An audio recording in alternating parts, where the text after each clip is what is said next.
Hey guys, Ultra Boy here, and over the past few weeks, I managed to put some more work into Tetris Swing. So if I go ahead and run the app right here, here's the startup screen, and well, some of the options are a bit less ambiguous now, but more importantly, there is now options to set the length and height of the board. Now, as any avid Tetris player should know, the standard board size is 10 blocks by 20 blocks, and if I go ahead and start it right here, it looks a bit like this. Yes, and well, most Tetris games out there use this standard, but not all of them. So I'll go ahead and run. I'll go ahead and run this again.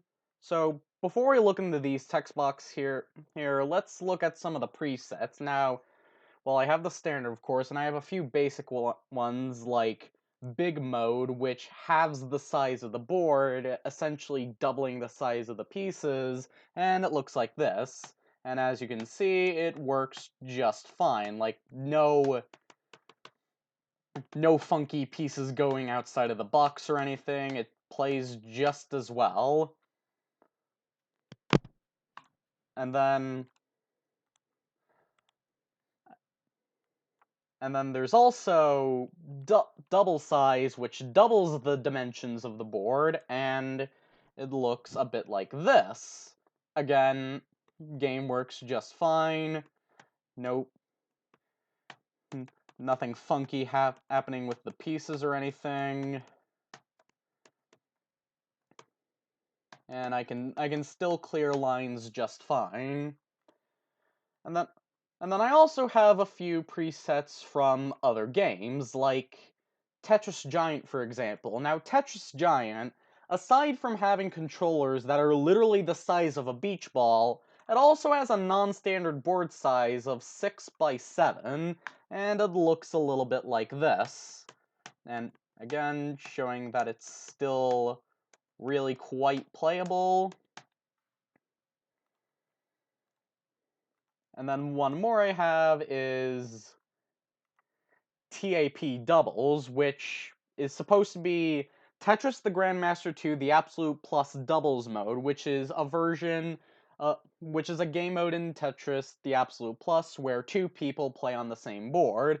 To accommodate for the second player, the board or its length is changed to 14, and it looks a bit like this. Unfortunately, I don't have a doubles mode implemented quite yet, and I don't think I ever will, just because of the way the game is made. But it's definitely something I could look at for a later project. I'll just play it a bit here.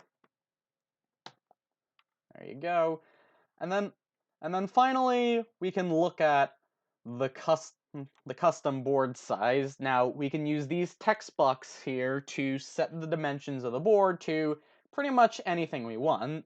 Of course, we could go way smaller than any of those presets, like 5 by 5. And again, it's still really quite playable.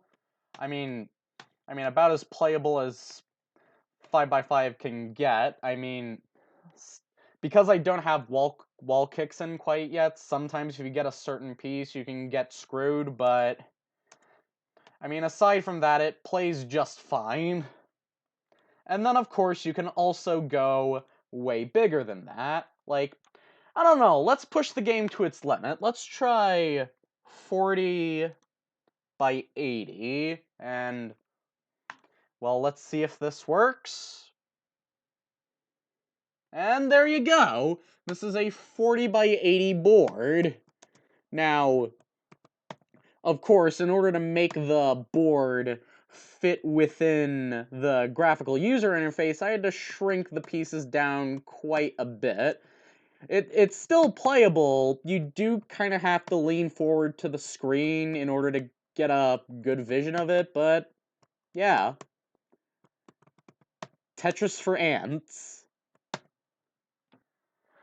Okay, so that's about all I have to show for you today. Of course, there are plenty of features that I still need to implement in this game. Like I said, I need to implement wall kicks, and perhaps I might do a graphical overhaul at some point.